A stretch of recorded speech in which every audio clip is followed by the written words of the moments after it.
Hello everyone, this is Ankita Shukla. I hope you all are doing well. और ये है हमारी आज पॉलिटी की रिवीजन क्लास 2। यहाँ पे सिर्फ रिवीजन होने वाला है, कुछ भी डिटेल नहीं होने वाली। रिवीजन मेरा होगा, उसमें से आप अपनी ट्रिक्स निकाल सकें तो निकाल लें और देख लें।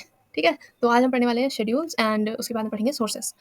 तो शेड्यूल्स को याद कैसे रखना है? देखिए, सर ने तो ये इंग्लिश मीडियम वाली ट्रिक बताई थी, लेकिन मैंने हिंदी मीडियम में मतलब हिंदी में पहले पॉलिटी खुद से पढ़ी थी, देन सर से पढ़ी थी। तो सर ने इंग्लिश में पढ़ाई, मैंने हिंदी में पढ़ी थी। तो मैंने पहले हिंदी में इनको याद कर लिया था ट्रिक वगैरह बना के। तो मैं हिंदी वालों को अपनी बता देती हूँ, इंग्लिश वाले अपनी सर वाली देख लेना। ठीक है, तो प्रथम अनुसूची की बात करें तो प्रथम अनुसूची सबको याद होती है, राज्यों और संघ राज्यों का क्षेत्रों का वर्णन है। तो इस वाली को हम ट्रिक से नहीं याद रखेंगे, ये सबको पता होती है। हम याद करेंगे दूसरी वाली। दूसरी में अनुसूची नंबर 2 क्या दो? सैलरी दो। ठीक है, क्या देना होता है? हमें सैलरी देना होता है। जब आए अनुसूची नंबर 2 तो 2 क्या दो? सैलरी दो। सैलरी मांगते हैं लोग, तो क्या कहते हैं? सैलरी दो, हमारी सैलरी दो। ये सारे जितने हैं, राष्ट्रपति, राज्यपाल, लोकसभा के अध्यक्ष, उपाध्यक्ष, राज्यसभा के सभापति, उपसभापति, विधानसभा के अध्यक्ष, उपाध्यक्ष, विधान परिषद के सभापति, उपसभापति, उच्चतम मतलब हाईकोर्ट के जो हाईकोर्ट सुप्रीम कोर्ट के न्यायाधीश हैं, भारत के कैग और वगैरह वगैरह सबको ये लोग क्या कहते हैं? हमारी सैलरी दो। तो इनको डाल दिया गया अनुसूची नंबर 2 में। तीसरी अनुसूची क्या है? शपथ या प्रतिज्ञान के रूप में तीसरी मतलब थर्ड, 3। ठीक है, और 3 शपथ में कितने लेटर्स हैं? 3। ठीक है, और कहीं कुछ नहीं आएगा 3 लेटर्स वाला। ठीक है, तो शपथ शपथ में श प थ 3 लेटर्स हैं, इसलिए इसको डाल दिया गया तीसरी अनुसूची में। चौथी अनुसूची हमारी है राज्यसभा की सीटों में आवंटन। देखिए, मैंने यहाँ लिखा हुआ है 4 में लास्ट में आ रहा है आर, आर से होता है राज्यसभा। फोर्थ अनुसूची मतलब आर लास्ट में आएगा तो उधर से राज्यसभा, मतलब 4 र से स्टार्ट कर दो राज्यसभा। ठीक है, पांचवी अनुसूची 5 देखिए कैसा बना होता है, एस जैसा कुछ बना होता है ऐसे करके, ऐसे। ठीक है, ये 5 ऐसा एस के शेप में बना होता है। तो 5 से हमको याद आएगा एस, एस से याद आ जाएगा एस सी और एस टी। ठीक है, 5 से एस से S T and S T. ये छठी अनुसूची कोइंसिडेंटली ऐसा हो गया कि सर ने भी सिमिलर ही कुछ ट्रिक बताई और मैंने जो ट्रिक बनाई थी वो भी वही थी।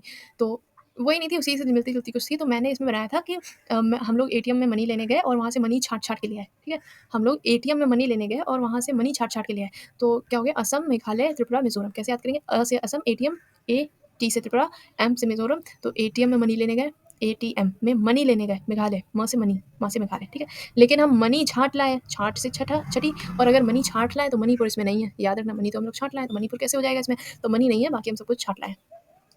सातवीं अनुसूची एस से 7, सॉरी सा से 7, सॉरी सा से 7 और सा से सूची। सातवीं अनुसूची में क्या है? स से 7, सा से सूची, सा से 7, सा से सूची। ठीक है, संघ सूची, राज्य सूची, समवर्ती सूची किसमें है? क्योंकि ये सूचियां हैं तो इसको साथ में रखेंगे। सा से सूची, सा से 7, 7 सूची सूची सूची। ठीक है, आठवीं अनुसूची याद नहीं करनी पड़ती है, ये सबको याद हो जाती है, लैंग्वेज से रिलेटेड होती है। और आगे बताऊंगी कुछ और भी। नवीं अनुसूची ये किसी लैंड रिफॉर्म से रिलेटेड है। जमीन वाले जो जमींदारी वगैरह के रूल्स आए थे, फर्स्ट कॉन्स्टिट्यूशनल अमेंडमेंट के थ्रू ये ऐड की गई थी। तो नवी है, तो नवी का मतलब हो जाता है नई। तो नई नई जमीन जो होती है, इस तरह से याद कर लीजिए कि नई जमीन जोड़ी गई है। या फिर इस तरह से याद कर, एक और चीज़ याद कर सकते हैं, क्योंकि इसमें फर्स्ट कॉन्स्टिट्यूशनल अमेंडमेंट जोड़ा गया के थ्रू ये जोड़ी गई थी। तो जब फर्स्ट वाले से जोड़ी जाएगी तो नई नई चीज़ें तो जोड़ी जाएगी, तो इसलिए नवी अनुसूची जोड़ी गई और इसमें नई नई जमीन के बारे में बात हुई। ठीक है, 10वीं अनुसूची द से 10, द से दल परिवर्तन। तो 10 दल, 10 दल, 10 दल करके याद कर लो। दल परिवर्तन, दल बदल मैंने याद किया था, ये तो बहुत बड़ा सेंटेंस है। मैंने द से 10, द से दल बदल, द से 10, द से दल बदल ऐसे याद कर लिया था। 11वीं अनुसूची और 12वीं अनुसूची। 11वीं में पंचायत है, 12वीं में नगर पालिका है। ये याद नहीं करना पड़ता, लेकिन फिर भी आप याद कर लीजिए कि पंचायत जब बैठती है तो, या फिर पंचायत गाँव से रिलेटेड होती है, और गाँवों में ना 11 रुपये की बड़ी वैल्यू होती है कि 11 रुपये दे दो इनको, 11 रुपये उनको दे दो, तो शगुन के 11 रुपये। तो मैंने ऐसे करके कुछ भी कहानी बनाई थी। नगर पालिकाओं में क्योंकि पंचायत बन चुकी, तो अब लास्ट में नगर पालिका ही बनी के बारे में ही बात होगी। तो यहाँ पे 12वीं अनुसूची में नगर पालिकाएं हो गई। अब ये कौन कौन से कॉन्स्टिट्यूशनल अमेंडमेंट से जोड़ी गई है, ये आगे बात करेंगे। अब हम बात करते हैं शेड्यूल क्या थे। पहले हमारे कॉन्स्टिट्यूशन में 8 थे, बाद में ये देखिए 9, 10, 11, 12 4 जो है जोड़ के इसको 12 बना दिया गया, टोटल 12 हो गए। अब इंग्लिश वालों के लिए ट्रिक क्या है? टीयर्स ऑफ ओल्ड पीएम, जो कि आप लोगों ने परमार सर के चैनल पे देख ली होगी। टीयर्स, टी से मतलब हो जाता है स्टेट्स या name of states and UTs. T से स्टेट्स या यूटीज, आपको जो भी समझ में आ रहा हो। एंड टी से टेरिटरीज आई थिंक आएगा, जो भी हो। मैंने इंग्लिश वाली पढ़ी नहीं है, आप लोग उनके चैनल पर जाकर पढ़ लीजिएगा, या फिर यहाँ पे मैं कुछ तो एक्सप्लेन कर ही रही हूँ। एमोल्यूमेंट से ऑफ प्रेसिडेंट, इनका एमोल्यूमेंट्स मतलब सैलरी, पैसा, भत्ता सब मिलेगा। अफर्मेशन और एंड ओथ, ए से अफर्मेशन एंड ओथ, जजेस, मिनिस्टर्स, एमपी, एमएलए, कैग। ठीक है, सुप्रीम कोर्ट, हाई कोर्ट के जजेस, यूनियन और स्टेट दोनों के मिनिस्टर्स की बात हो रही है। आर से राज्यसभा सीट्स एंड एस से एससी एसटी का एडमिनिस्ट्रेशन। इसमें कौन कौन से आते हैं? शेड्यूल एरियाज में नॉर्थ ईस्ट के आते हैं, छत्तीसगढ़ वगैरह आ जाते हैं। ठीक है, ओ से अदर शेड्यूल एरियाज, मतलब जो हमने एटीएम मनी वाली बात की थी, असम, मेघालय, त्रिपुरा, मिजोरम। और एफ से फेडरल प्रोविजंस हो गए। क्यों, कौन कौन से फेडरल प्रोविजंस, मतलब लिस्ट आ गई सारी तीनों यूनियन का, स्टेट एंड कॉन्करेंट लिस्ट। ओ से ऑफिशियल लैंग्वेजेस हो गई है कि 8th वाला हो गया। ऑफिशियल कितनी थी हमारे पास में? ओरिजिनली 14 थी, बाद में हमारी 22 हो गई हैं, 8 जोड़ दी गई हैं। इसलिए भी याद करो कि 8 जो लैंग्वेजेस जोड़ी गई हैं, इसलिए 8वें नंबर पे आती हैं भाषाएं। ठीक है, लैंड रिफॉर्म्स हमारे 9th वाले में थे, क्योंकि नई-नई ज़मीन हमने खरीदी थी और नई-नई थी, तो फर्स्ट कॉन्स्टिट्यूशनल अमेंडमेंट नई-नई चीज़ें रखी जाएगी। पहला-पहला कॉन्स्टिट्यूशनल अमेंडमेंट है, तो zamindari system judicial review of of on new land, ठीक है? New land, sorry new law है यहाँ पे, चलो छोड़ो कुछ नहीं। डी से क्या हो जाएगा, डिस्क्वालिफिकेशन ड्यू टू डिफेक्शन 1985, और मतलब दल-बदल करेंगे तो डिस्क्वालीफाई हो जाएंगे, ये वाला था। या फिर डी से आप लोग दल-बदल भी याद कर सकते हो। पी से पंचायत हो गया हमारा, जो कि 1992 में 73rd कॉन्स्टिट्यूशनल अमेंडमेंट के थ्रू ऐड किया गया था ये 11th वाला शेड्यूल। इसमें 29 सब्जेक्ट हैं, और एम से म्युनिसिपैलिटीज़ मतलब नगर पालिकाएँ हो गई। ये 1993 में 74th कॉन्स्टिट्यूशनल अमेंडमेंट के थ्रू जोड़े गए थे। इस टाइम पे सरकार किसकी थी? पीवी नरसिम्हा राव की थी, जब ये दोनों जोड़े गए थे, पंचायत और म्युनिसिपैलिटी। तो कैसे याद रखेंगे? पी से पंचायत, और वी से याद कर लो वीवीआईपी वाले नगर, ऐसे कुछ याद कर लो। और हाँ, बस ऑफिशियल लैंग्वेजेस हमारी 14 थी, अभी 22 हैं। अब ये 4 जोड़ी गई हैं कॉन्स्टिट्यूशनल अमेंडमेंट्स के थ्रू। कौन-कौन से कॉन्स्टिट्यूशनल अमेंडमेंट के थ्रू जोड़ी गई, इसमें ईयर नहीं लिखे थे, इसलिए ईयर मैंने आगे ऐड कर दिए हैं सब में। एंड याद कैसे करेंगे मेन चीज़, जिसके लिए आप ये रिवीजन क्लास देख रहे हैं। तो याद हम करेंगे, देखिए 21st कॉन्स्टिट्यूशनल अमेंडमेंट से हमें सिंधी जोड़ी गई है, ठीक है? और 1967 में। तो इसके 2 तरीके, एक तो 67 सिंधी ऐसे साउंड आ रहा है। एक तो वो कर सकते हैं, अगर ईयर नहीं दिया गया है तो हम कैसे याद करेंगे? 21st, फर्स्ट कौन आता था क्लास में? जब हम लोग छोटे-छोटे बच्चे थे, तब क्लास में फर्स्ट कौन आता था? जो एकदम सीधी-सादी सी लड़की होती थी, वो सीधी-सीधी सी लड़की जो है वो फर्स्ट आती थी, जो किसी से बात नहीं करती, ज़्यादा मतलब नहीं रखती थी, पढ़ाई करती रहती थी चुपचाप बैठ के, है ना? तो वो सीधी-सादी सी लड़की फर्स्ट आ जाती थी, इसलिए 21st कॉन्स्टिट्यूशनल अमेंडमेंट से सिंधी जोड़ दी गई है। और सिंधी 67 सा से सिंधी, सा से 67, ठीक है? 71st कॉन्स्टिट्यूशनल अमेंडमेंट से हमने जोड़ा है कोंकणी, मणिपुरी और नेपाली, जो कि 1992 में आया था, ये वाला कॉन्स्टिट्यूशनल अमेंडमेंट।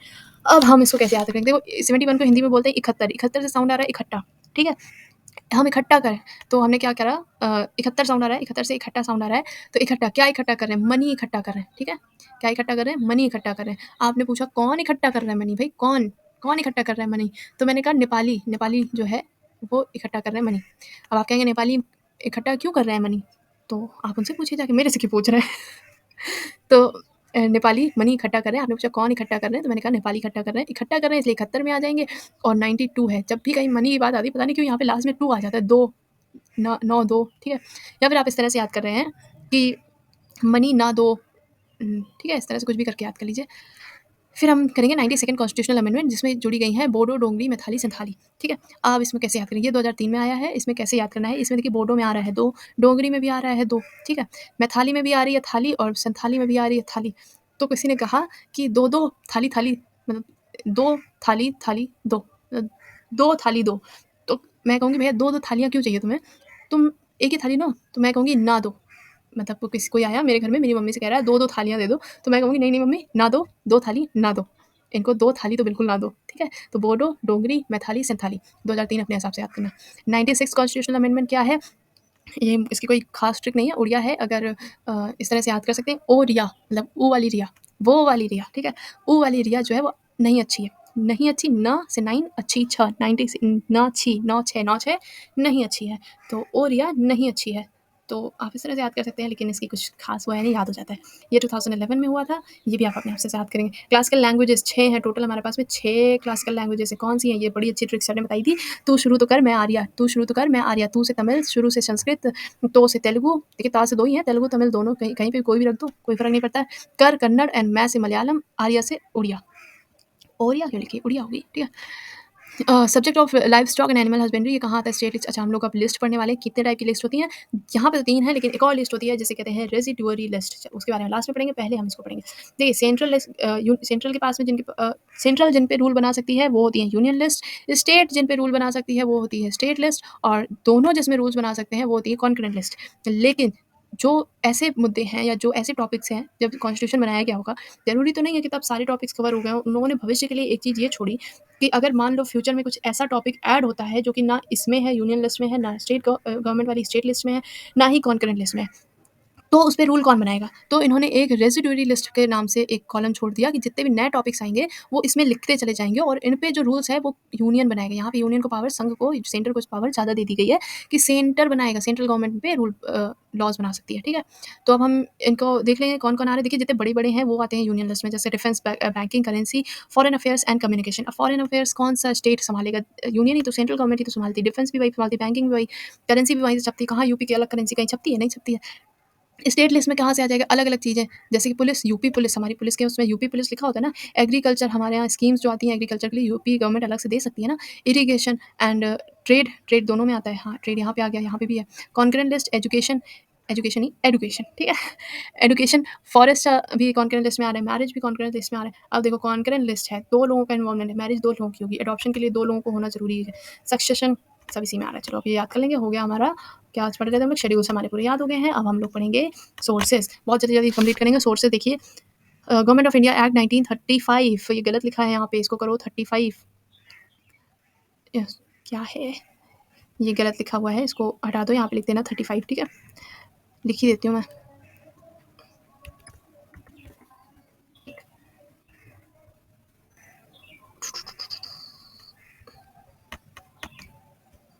ओके, तो हमारा ये कहाँ हुआ है, 1935 में हुआ है। गवर्नमेंट ऑफ इंडिया एक्ट 1935 है। इससे सबसे ज़्यादा हम लोग इन्फ्लुएंस हुए थे, कैसे हुए थे, हमने इतनी चीज़ें यहाँ से की थी और ये रटनी पड़ेंगी, कोई ट्रिक नहीं है, ठीक है। मोस्ट इन्फ्लुएंस इंडियन कॉन्स्टिट्यूशन, इससे सबसे ज़्यादा इन्फ्लुएंस हुए थे, यहाँ से इमरजेंसी प्रोविजंस लिए गए, याद रखना, इमरजेंसी प्रोविजंस इससे लिए गए, गवर्नमेंट ऑफ इंडिया एक्ट से लिए गए हैं, जर्मनी से नहीं लिए गए हैं। जर्मनी में कुछ और चीज़ है इमरजेंसी प्रोविजन के बारे में, लेकिन कुछ और चीज़ें मैं बताऊँगी, वो प्रेसिडेंट की पावर वगैरह से रिलेटेड है, और जो आपके फंडामेंटल राइट्स जो सस्पेंड हो जाते हैं उससे रिलेटेड है जर्मनी में। लेकिन जो इमरजेंसी के प्रोविजंस हैं वो हमारे गवर्नमेंट ऑफ इंडिया एक्ट 1935 से ही लिए गए। सुप्रीम कोर्ट के एस्टैब्लिशमेंट की अगर बात आती है तो वो भी हमने गवर्नमेंट ऑफ इंडिया के एक्ट से ली है। और एक और चीज़, यहाँ पे हमने सिर्फ सुप्रीम कोर्ट के एस्टैब्लिशमेंट की बात की है, और वहाँ पे independence of Supreme court USA की है, ठीक है, तो वो यूएसए से हमने ली, हालांकि हमारा उतना इंटीग्रेटेड नहीं होता है। आगे बात करेंगे, पीसीएस की जो जॉब होती है, पीसीएस सर्विसेज जो होती हैं, पब्लिक सर्विस कमीशन वाली, वो भी गवर्नमेंट ऑफ इंडिया एक्ट से ली गई हैं। ऑफिस ऑफ गवर्नर भी उनके यहाँ से लिया गया। अब देखिए, गवर्नर जनरल हमारे यहाँ होते थे अंग्रेजों के टाइम पे, और यह एक्ट भी तो अंग्रेज के टाइम पे ही आया था, तो गवर्नर आ गए हमारे, ऑफिस ऑफ गवर्नर वहीं से आ गया। फेडरल स्कीम्स भी हमारी गवर्नमेंट ऑफ इंडिया एक्ट से ही आई हैं। अब हम यूनाइटेड किंगडम यूके की बात कर लेंगे, अभी कुछ ट्रिक्स बनेंगे तो बना देंगे, ठीक है। पार्लियामेंट्री फॉर्म ऑफ गवर्नमेंट हमने यूनाइटेड किंगडम से लिया है। देखिए क्या ही बताएं, बस याद रखो पार्लियामेंट्री फॉर्म ऑफ गवर्नमेंट, ये सबको नॉर्मली याद होता है कि यूके से लिया गया है। पार्लियामेंट्री प्रिविलेजेस भी यूके से लिए गए हैं। सिंगल सिटीजनशिप यूके से ली गई है। सिंगल सिटीजनशिप मतलब हमारी पूरी एक ही सिटीजनशिप है। डुअल सिटीजनशिप कहाँ, यूएसए में, दो दो सिटीजनशिप होती हैं यूएसए में, ठीक है। रूल ऑफ लॉ, यहाँ पे रूल ऑफ लॉ का मतलब है लॉ का राज, जिसके कहते हैं रूल ऑफ चंद्रगुप्त मौर्य का राज, तो वही है कि यहाँ पे कानून का राज है, कानून सबसे ऊपर है, ठीक है, कोई इंसान या किसी की मर्जी नहीं चलेगी, कानून का राज है, कानून से चीज़ें चलेंगी, ठीक है। रिट्स हमने लिया यूनाइटेड किंगडम से, एंड लेजिस्लेटिव प्रोसीजर जो है वो भी हमने यूनाइटेड किंगडम से लिया है। अब इसको आपको जैसे याद करना है कर सकते हैं, अब मैं इसमें कोई ट्रिक नहीं है। यूएसए की थोड़ी सी ट्रिक मैं बता सकती हूँ, लेकिन यूके में नहीं कोई ट्रिक। यूएसए का हम पढ़ते हैं, हाँ आगे यूएसए।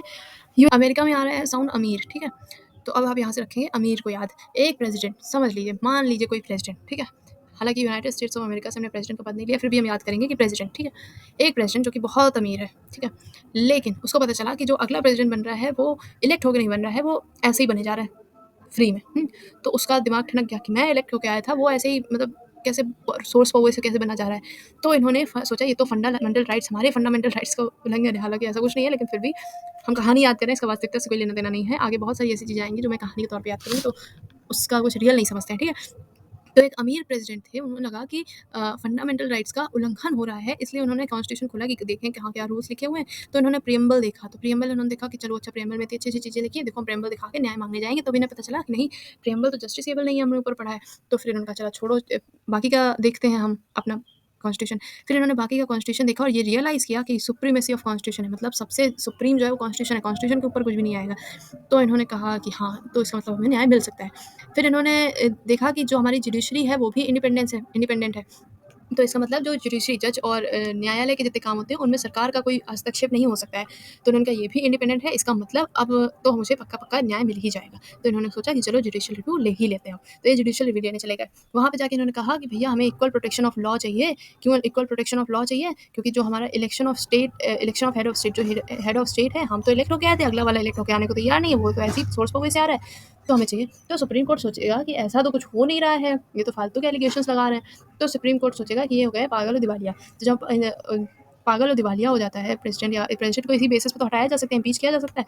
तो सुप्रीम कोर्ट ने कहा तुम बेटा इम्पीच हो जाओ, तो इम्पीचमेंट ऑफ प्रेसिडेंट हो गया, ठीक है। भैया कोई डिसरिस्पेक्ट नहीं, आज तक कोई अपना प्रेसिडेंट इम्पीच नहीं है, मैं बस कहानी बता रही हूँ, कोई बुरा मत मान जाना, ठीक है। तो प्रेसिडेंट को इम्पीच कर दिया गया। जब इम्पीच कर दिया गया तो अब जब इम्पीच हो गया प्रेसिडेंट, तो इनकी जो पावर्स थी वो इनसे सेपरेट हो गई, तो सेपरेशन ऑफ पावर हो गया। हालांकि यहाँ पे सेपरेशन ऑफ पावर अलग उसमें है, लेकिन हम यहाँ पे इम्पीचमेंट में ऐसे कहानी में यूज़ कर रहे हैं, ठीक है? तो प्रेसिडेंट से उनकी पावर्स सेपरेट हो गई और जब प्रेसिडेंट को इम्पीच कर दिया, अब कौन बैठेगा? तो इन्होंने वाइस प्रेसिडेंट की पोस्ट बना दी कि चलो ठीक है, जब तक प्रेसिडेंट नहीं तब तक वाइस प्रेसिडेंट ही चलेंगे। तो पोस्ट ऑफ वाइस प्रेसिडेंट हो गया और क्योंकि प्रेसिडेंट आपको याद होगा स्टार्टिंग में अमीर था, लेकिन ये चोट के चक्कर काट-काट के और ये सब फालतू चीज़ों में पड़ के उसने अपने फाइनेंसेस को बहुत ज़्यादा कम कर लिया, इसलिए उसके पास में फाइनेंशियल इमरजेंसी आ गई, ठीक है? इस तरह से आप यूएसए पूरा याद कर सकते हैं इस कहानी के थ्रू। अब यहाँ पे इंटीग्रेटेड जुडिशरी का मतलब क्या है? इंटीग्रेटेड जुडिशरी हमारे इंडिया में है, इसका मतलब होता है कि हाई कोर्ट और सुप्रीम कोर्ट एक दूसरे के जो वो हैं, क्या होते हैं, एक दूसरे के जो डिसीजंस होते हैं उनको रिव्यू कर सकते हैं और जो ऐसा कि यूएसए में नहीं है, सबके जितने अपने इनके स्टेट्स हैं सब आपस में अपना अपना अपना कोर्ट खोल के बैठे हुए हैं। कनाडा, कनाडा सर ने बताया था सी से कनाडा, सी से सेंटर, तो जितनी भी सेंटर के झुकाव में चीज़ें होंगी वो सारी की सारी कनाडा से ली गई हैं। फेडरलिज्म, संघवाद हमने वहीं से लिया है और centre appoints governor of the state, ये यूनिटरी फीचर है ना, सेंटर का फीचर है, वो भी वहाँ से लिए। रेजिडरी पावर, रेजिडरी पावर क्या हो गया? रेजिडरी लिस्ट में कौन बनाता है वो लॉ? मैंने ऊपर बताया था अभी कि सेंटर बनाता है, तो सी से सेंटर, सी से Canada. Advisory jurisdiction of Supreme court, supreme court advice लेने जाता है जजेस से या सुप्रीम कोर्ट से, सॉरी जो प्रेसिडेंट है वो लेने जाता है सुप्रीम कोर्ट से, ये लिखा तो हुआ है president takes advice of Supreme Court, ठीक है? तो इस ये वाला जो है ये भी हमने कनाडा से लिया है। ऑस्ट्रेलिया से हमने क्या लिया है? ऑस्ट्रेलिया से हमने लिया है concurrent list, freedom of trade and commerce and joint sitting, to houses, Lok Sabha and Rajya Sabha. इसकी ट्रिक क्या थी? ऑस्ट्रेलिया में से हमने एस को ले लिया, ये ट्रा ले लिया और ये ली ले लिया, तो ट्रा से हो जाएगा ट्रेड, एस से हो जाएगा सिटिंग, जॉइंट सिटिंग, एंड ये एल आई लिस्ट से हमारी तीनों लिस्ट आ जाएंगी, सॉरी तीनों नहीं, कॉन्करेंट वाली लिस्ट आएगी, तीनों लिस्ट नहीं आएगी। आयरलैंड से हमने रेड लिया था, आर से हमने राज्यसभा नॉमिनेशन ले लिए थे, ई से हमारे इलेक्शन ऑफ प्रेसिडेंट, डी से डीपीएसपी, तो आयरलैंड में आर ई डी, ठीक है? अब ये इनडायरेक्ट इलेक्शन ये सब छोड़ो। जर्मनी, जर्मनी से क्या लिया? हाँ, अब आया गवर्नमेंट ऑफ इंडिया एक्ट से हमने इमरजेंसी प्रोविजंस लिए थे, लेकिन जर्मनी से हमने क्या लिया था कि प्रेसिडेंट की जो पावर है वो क्या रहेंगी इमरजेंसी के दौरान, और दूसरा कि जब जब इमरजेंसी लगेगी तो हमारे फंडामेंटल राइट्स सस्पेंड हो जाएंगे, ये वाला रूल जो है ये हमने जर्मनी से लिया था। यूएसएसआर से क्या लिया था? रशिया वाली चीज़ से कि fundamental duties, ideal of justice and 5 year plan. तो देखिए भाई, एक चीज़ है, जब हम किसी को इलेक्ट करते हैं 5 साल के लिए इलेक्ट करते हैं, तो अगर 5 साल वो अपनी ड्यूटीज़, अपने कर्तव्य सही से निभाता है तो उसको न्याय मिलता है, उसको जस्टिस मिलता है, उसको दोबारा सेलेक्ट कर लिया जाता है।